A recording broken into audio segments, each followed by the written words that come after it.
Hello दोस्तों, आप लोग ये तो जानते होंगे कि किसी भी रेखा को दो बराबर भागों में कैसे बांटा जाए, चार बराबर भागों में या फिर आठ बराबर भागों में कैसे बांटा जाए, ये तो जानते होंगे। लेकिन क्या आप जानते हैं कि किसी भी रेखा को आप भिन्न भिन्न बराबर भागों में बांट सकते हैं। जैसे 3 बराबर भागों में बांटना है तो आप क्या करेंगे, कैसे बांटेंगे। 5 बराबर भागों में बांटना है तो कैसे बांटेंगे। अगर नहीं जानते तो वीडियो में बने रहें, लास्ट तक आप जान जाएंगे कि किसी भी रेखा को भिन्न भिन्न बराबर भागों में कैसे बांटा जाए। सबसे पहले करते क्या है, कोई भी रेखा ले लीजिए आप। यहाँ पे हमने ले ली एक रेखा, इसको हम 3 बराबर भागों में बांट के देखेंगे। तो यहाँ पे है हमारा रेखा। अब करते क्या है कि इसका नाम दे दीजिए ए बी। अब इसके बिंदु ए से कोई सा भी बिंदु ले लीजिए, इसके बिंदु ए से हमने लिया है, इससे होकर के एक न्यून कोण बनाती हुई रेखा खींचेंगे। न्यून कोण 90 अंश से कम, या तो नीचे या तो ऊपर आप खींच दीजिए। हमने नीचे खींच दिया। ये रेखा है हमारी न्यून कोण बनाती हुई। करते क्या है कि गोला प्रकार लेते हैं और कोई सी भी लंबाई लेकर के गोला प्रकार से जितने बराबर भागों में ए बी रेखा को काटना है उतने बराबर भागों में इस रेखा को काट देंगे।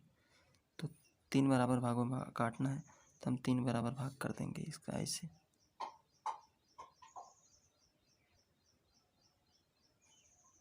तो 3 बराबर भाग हमने कर दिया। इसका चलिए नाम दे देते हैं।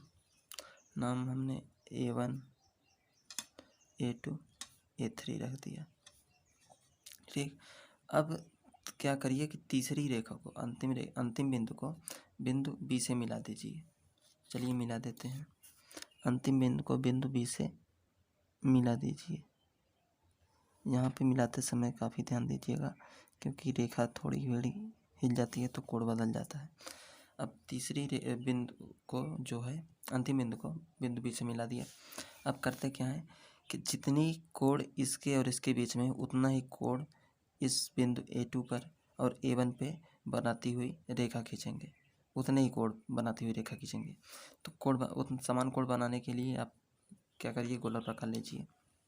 आप फिर कोई सा भी लंबाई लेकर के यहाँ पे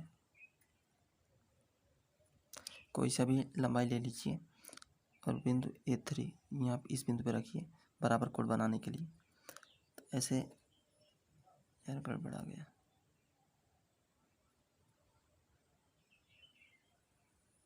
यहाँ पे चाप लगा दीजिए। तो बराबर कोण बनाने के लिए यहाँ पे कोई सी भी फिर यार यहाँ पे हमने एक चाप लगा दिया। अब करते क्या है, सेम वही दूरी से यहाँ पे भी बिंदु A2 पर भी और बिंदु A1 पे भी वैसे ही चाप लगाते हैं, आर्क।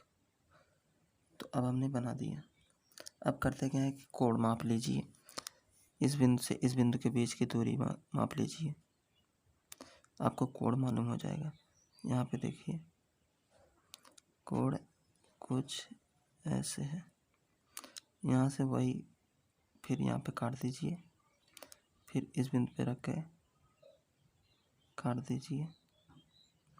अब करते क्या है कि यहाँ पे एक कटान बिंदु हमें यहाँ मिल गया और एक कटान बिंदु यहाँ मिल गया। अब वही बराबर लंबाई खींच दीजिए। अब स्केल ले लेंगे और यहाँ पे इस बिंदु को इस बिंदु से मिलाते हुए एक रेखा खींच दीजिए। तो दोनों बिंदुओं को मिला करके एक रेखा खींच दीजिए। तो हम खींच देते हैं और फिर इस बिंदु को और इस बिंदु को मिलाती हुई रेखा खींच दीजिए। तो हमारी ये रेखा ए भी 3 बराबर भागों में बांट गई है। तो चलिए देखते हैं क्या है सही है। तो हमने कितनी लंबाई की ली थी, यहाँ पे है 9 सेंटीमीटर। 9 सेंटीमीटर लंबाई की हमारी जो रेखा ए भी है। तो यहाँ पे 3 पे कटना चाहिए। तो यहाँ पे आप देख सकते हैं कि 3 6 और 9। तो यहाँ पे बराबर बराबर लंबाई में कट गई है। इस तरह से हम किसी भी रेखा को कितने भी प्रकार के भागों में बांट सकते हैं। चलिए अगला देखते हैं हम किसी रेखा को 5 बराबर भागों में कैसे बांटा जाए। तो यहाँ पे हमारे पास एक रेखा PQ है, इसे हमें 5 बराबर भागों में बांटना है। तो फिर वही प्रोसेस करेंगे। कोई सा भी न्यून कोण ले लेंगे। यहाँ पे न्यून कोण बनाती हुई एक रेखा खींच दीजिए। यहाँ पे हमने खींच दी पी, यहाँ पे सी, पी सी खींच दी। अब इसे वही कोई सा भी लंबाई लेकर के गोला प्रकार से इसे 5 बराबर भागों में बांट देंगे। तो यहाँ पे आप कोई सा भी लंबाई ले सकते हैं। एक कट यहाँ पे लगाया,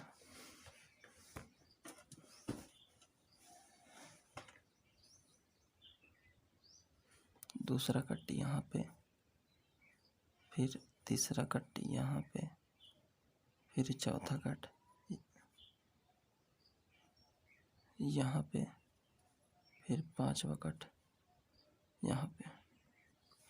तो 5 कट लगा दिए हमने P1, P2, P3, P4 और P5। अब क्या करिए, अंतिम वाले को Q से मिला दीजिए। अंतिम वाले को Q से अंतिम वाले को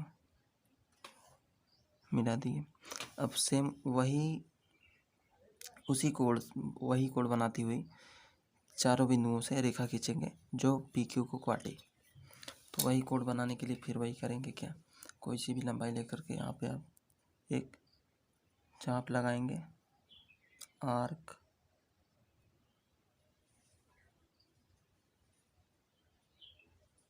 उसी गोला प्रकार में वही दूरी रहने देंगे, उसी आर्क से फिर उसी। तो यहाँ पे हम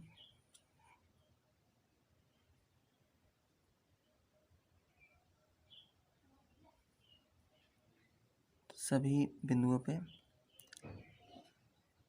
आप चाप लगा दीजिए।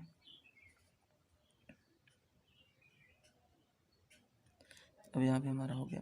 अब कोण नाप लेंगे। तो हमारा कोण जो नापेंगे वो गोला प्रकार से ही नापेंगे। यहाँ पे देखिए